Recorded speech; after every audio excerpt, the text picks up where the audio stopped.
First, God does not exist.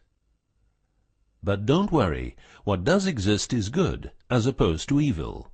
So if you believe in God, you believe in good, and that's as it should be. You are just fine. If you believe in evil, then you probably need a whack on the back of the neck with a big fucking stick.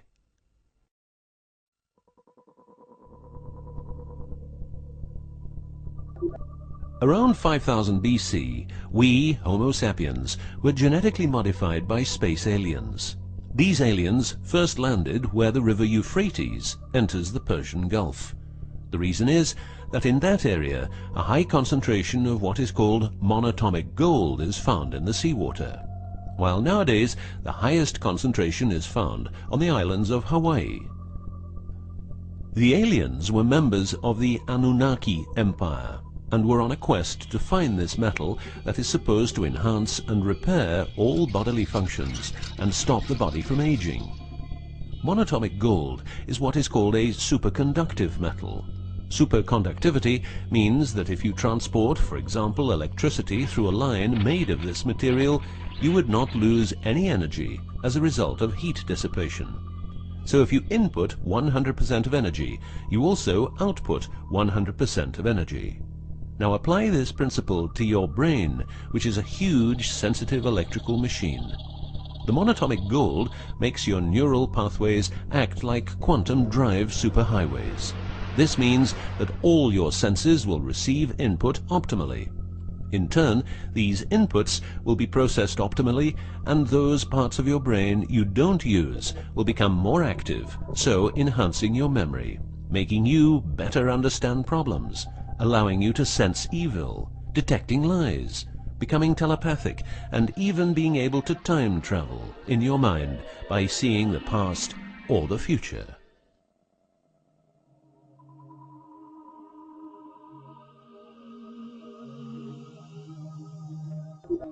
So the Annunaki, which is the name of the empire which includes races like the Saurian, or as they are called the Reptoids, the Argarians, or Nordics, because of their human looks, and the Greys from Zeta Reticula, were looking for monatomic gold.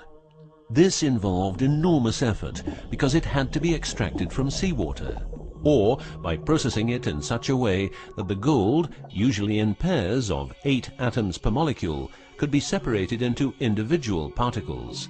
In this fashion, the monatomic elements were separated from the multi-atomic cousins.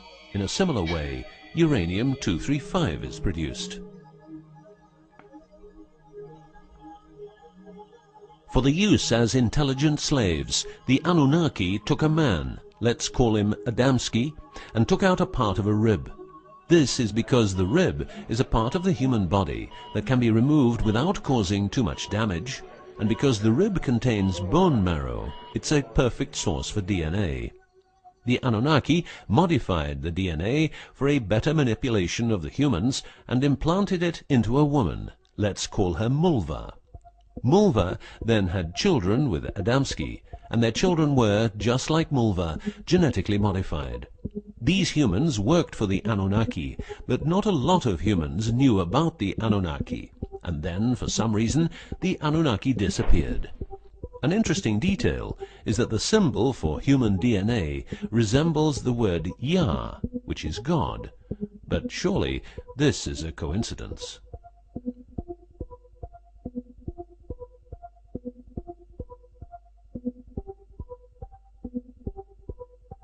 Now, some humans received part of the knowledge of the Annunaki. The last known humans were the Jewish people who carried the Ark on their journey from Egypt to the Promised Land. Before them, the Ark was in the lands of the Sumerians, Babylonians, and Tibetans. This Ark, not the Ark of Noah, was known to have powers beyond human imagination. It could levitate and deliver the fire of stars, a dangerous firework-like display of power that occurred when the monatomic elements became unstable. To make them stable again, you needed to know certain secrets, and with those secrets you could preserve the Ark and thus its powers. The humans who were close to the secrets of the Ark had long and prosperous lives. The best known was Methuselah, who lived to the age of 950. Wherever the Ark is, the culture thrives, and over the centuries it moved from Jerusalem to Rome to London, and is now supposed to be in the United States of America. The Ark always moves west, and will always keep moving west. From the very beginning, the people who own the Ark have never given it away, and great care is given to preserve the bloodline's purity of the holders of the Ark. Renowned conspiracy theorist David Icke studied the bloodline of George W. Bush. This he traced back all the way to the Sumerians, a people who lived in the southeastern part of what is now known as Iraq, where the river Euphrates meets the Persian Gulf.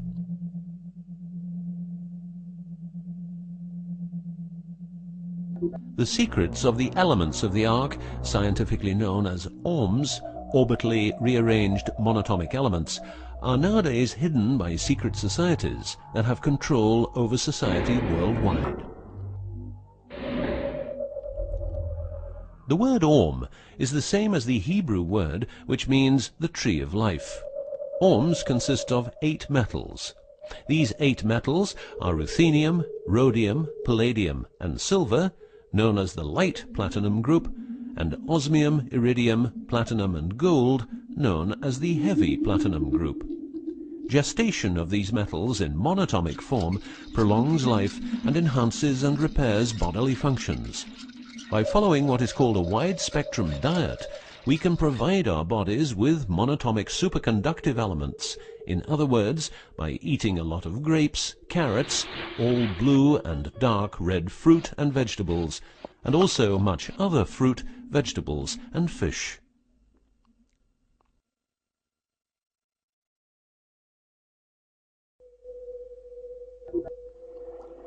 There are countless fragments of footage shot by both Russian and American astronauts, which show the vast number of lights that seem to be attracted by releases of electromagnetic energies by both the Earth and man-made objects such as satellites. In Building 8 of the Johnson Space Center in Texas, the USA, high-resolution pictures taken by satellites are photoshopped each day to remove proof of aliens. In the film The Secret NASA Transmissions, the footage, it becomes clear that astronauts have grown accustomed to these strange anomalies, and that even in 2000, an unprecedented cooperation between NASA, the Russian Space Agency, and a committee of UFO experts was formed to share knowledge on this subject. To better understand this whole story, a few revelations are in place. Everything vibrates because atoms vibrate, and that is because the subatomic particles are in harmonic resonance, a fancy word for vibration and keeping themselves in equilibrium. Gravity is vibration generated by the presence of mass, and it can be neutralized by altering the harmonic resonance of the gravitational field. In other words, if you generate vibrations, you can alter gravity, and with superconductive materials, the amount of energy needed for generating the vibrations is greatly reduced. A practical example of reducing one vibration with other vibrations is the use of anti-sound. If you instantaneously produce the exact opposite waveform that comes towards you in the form of sound, the sound will cease to exist. This is called destructive interference.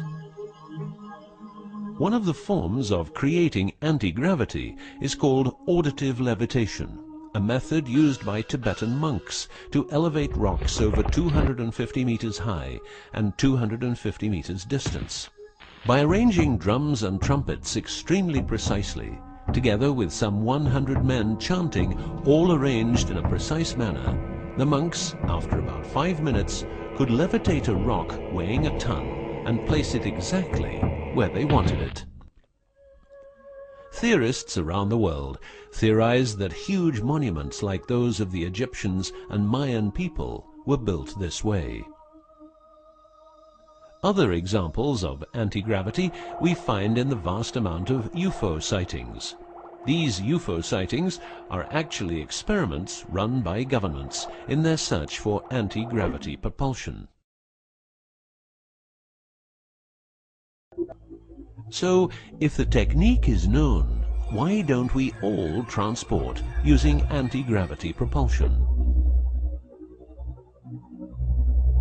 For each year of technological advance, the military advances 44 years. All science is merely a means to an end. The means is knowledge. The end is control. Who will be the beneficiary? What do they want? What they want is control. The establishment of a global economy which is totally predictable and can be manipulated in every sense. Ein Volk, ein Reich, ein Führer. What I am saying is that the vast majority of people is being controlled by the established upper class. I know this is like the plot of a bad movie, but stay with me for a minute. Anti-gravity exists. The ability for everyone to be a genius exists. Aliens exist, and much more efficient ways of producing energy exist. For example, the mighty engine, which produces the same amount of energy as a normal engine, but only using 5% of the fuel a normal engine uses. Or the PAP engine, which without fuel, only driven by the power of zero-point energy and a small amount of noble gases, can deliver 500 horsepower for a period of 10 years. Or the Maternita machine of the Maternita commune, which has delivered 3 to 4 kilowatts out of thin air for the last 20 years. What would be the consequences for the upper class if they lose their monopolistic knowledge?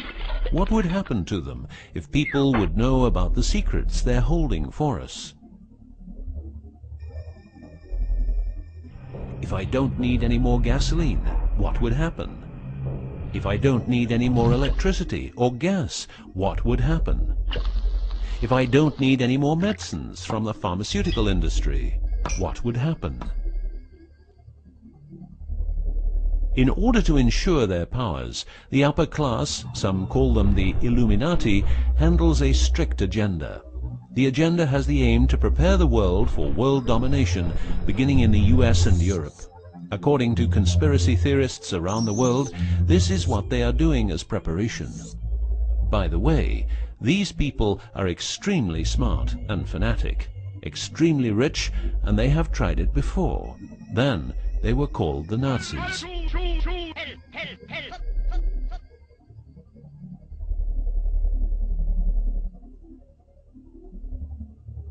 Although what you are going to see and hear sounds very peculiar, remember that a lot of people, for instance, ex-personnel of the US and UK armed forces, have been brutally murdered for making their information public.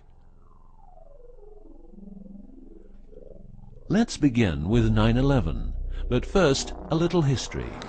What the Second World War did for the US is that it gave the country such an economic lead that it could easily grow more comfortable in its already powerful role. The industry of war gave everybody jobs, and therefore everybody could start consuming. Marshall aid gave Europe the economic impulse it needed. In other words, war leads to flourishing economies and leaps forward in technology. The process of transformation, even if it brings revolutionary change, is likely to be a long one, aside from some catastrophic catalyzing event like a new Pearl Harbor. These are the words of a neocon think tank whose members count people like Dick Cheney, Wolfowitz, and Donald Rumsfeld. What it says is that America needs a war to transform into its next shape, and 9/11 is our new Pearl Harbor.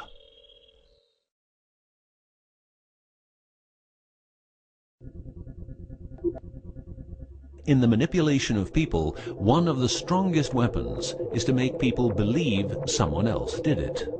What I'm trying to say is that the US government is trying to make the people believe Osama did it. But did Osama do it?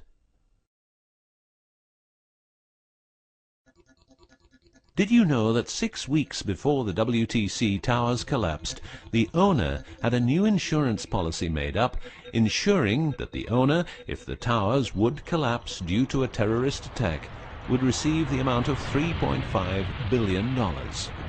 The owner, because 2 towers went down, tried to claim 2 times $3.5 billion, but only received 2.2. What happened to building number 7?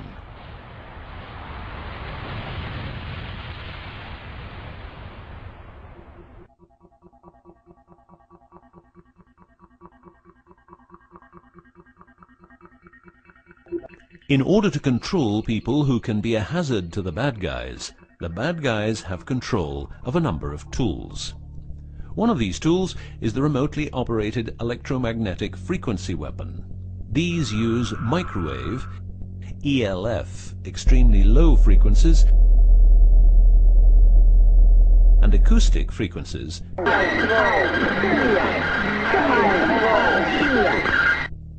to covertly attack and harass innocent citizens.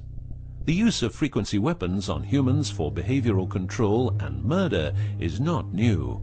For well over 50 years, neuro-electromagnetic frequency weapons have been perfected for their covert use in warfare. These classified, non-lethal or silent weapons, as they are known in the trade, have also been perfected by experimenting on an innocent and unsuspecting public since their early development. Directing a beam of frequencies to a human can cause a series of effects. A well-known effect is ELFs, causing nausea, headaches, wild racing heart without cause, sudden violent itching in different parts of the body. A frequency weapon can look like this, or like this. Its shape depends on how frequencies have to be directed to the target. Did you know that the US Patent and Trademark Office holds a vast amount of patents for machines which can be used in direct or subliminal mind control systems? Here are a few. Method and system for altering consciousness. Superimposing method and apparatus useful for subliminal messages, subliminal message generator. Enough about the frequency weapons. Check this link to learn more.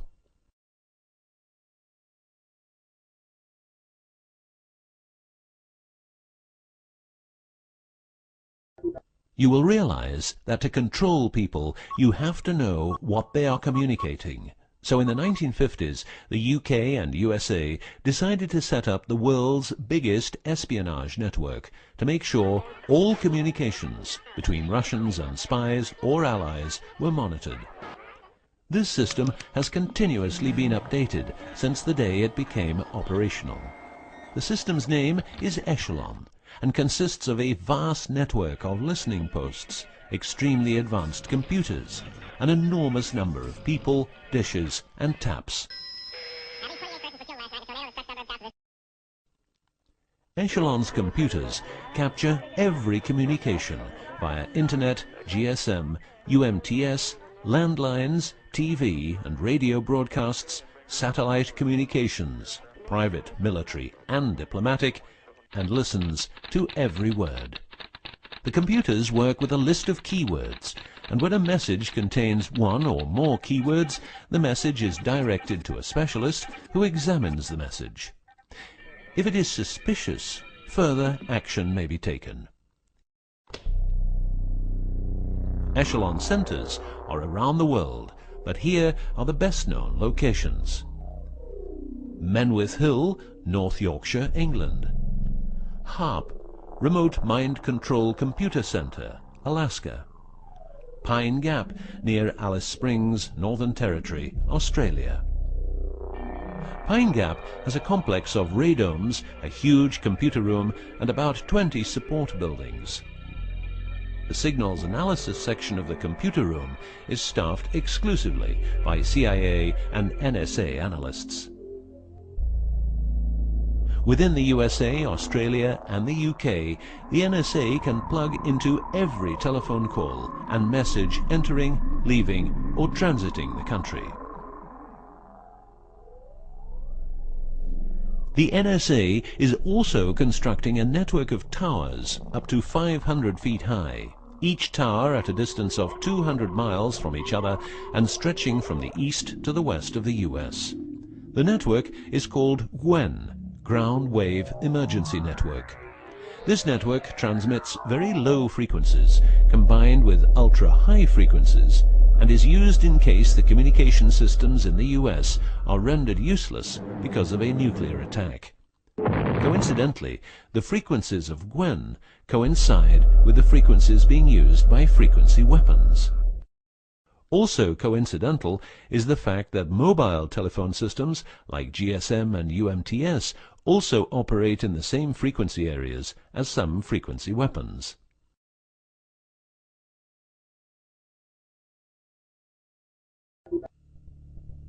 To further prepare for global domination, the secret US government, led by the corrupt holders of the Ark, also known as the Illuminati, or the New Global Union, or the New World Order, or just plain Nazis using the Eye of Lucifer as their symbol, has started building since the 1940s large bases with every commodity you can think of. These bases are basically large cities underground, connected by high-speed magneto-leviton trains that have speeds up to Mach 2.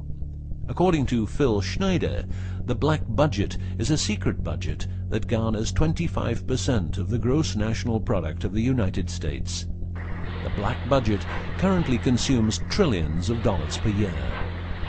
Presently, there are over 129 deep underground military bases, or DUMBs, in the United States. These underground bases were built using nuclear-powered laser drills that can drill 7 miles per day.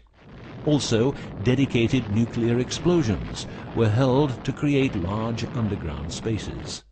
A lot of contractors work in these places, but never more than 3 to 4 weeks. Always under strict supervision, and before entering a site they are warned that if they talk about what they see, it will cost them their lives.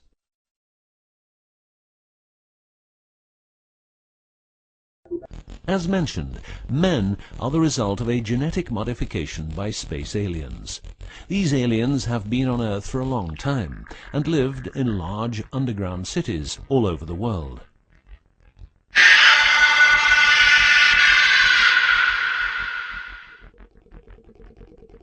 Collaboration with modern governments began as early as 1933 with the Bavarian Illuminati and Thule secret societies, and this collaboration was brought into America via the CIA, which was established with the help of American Nazi agents as well as European Nazis who were brought into America through Project Paperclip and other operations. It was agreed that the aliens and the upper-class secret government would help each other, as agreed in the 1954 Greada Treaty. By 1979, the aliens didn't respect the treaty at all, and it was in this year when, at Dulce Air Force Base, a huge underground base was being built, and during excavation, an underground alien city was discovered. There are several species of aliens working with the US at the Underground 7 level facility at the Alien US Government Biogenetic Research Base in Dulce, New Mexico. The reason they help the US government is because the aliens need space here on Earth for conducting experiments on humans and storing humans in suspended states for reasons unknown. In exchange, the aliens give the US government technology. Examples of these technologies are stealth aircraft, anti-gravity propulsion, genetic research, quantum technologies, computer technology, biological warfare, medicine, GSM, etc.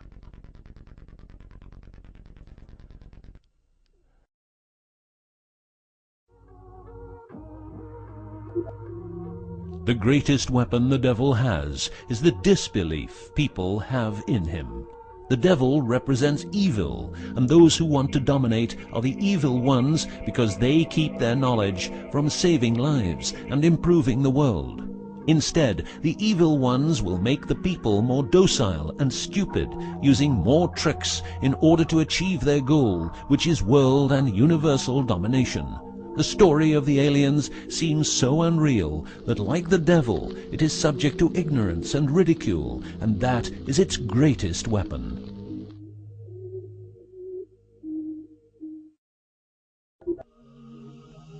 In the past and present, the evil ones have tried a number of methods and products to manipulate people. AIDS, invented by a laboratory in Chicago, Illinois in 1972. It was a biological weapon to be used against the people of the United States.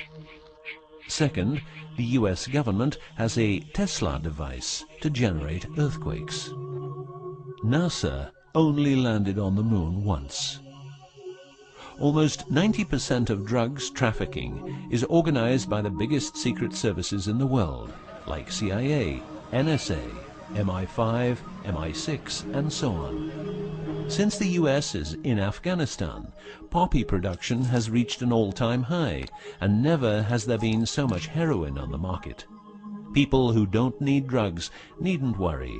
Their needs are covered by the pharmaceutical industry. The global warming story is a hoax. The Earth is warming up, but not as a result of CO2 produced by man, but because the cycle of the Earth is just like it is. Remember that 10,000 years ago, the whole northern part of the world was covered in ice. It's what we call an ice age.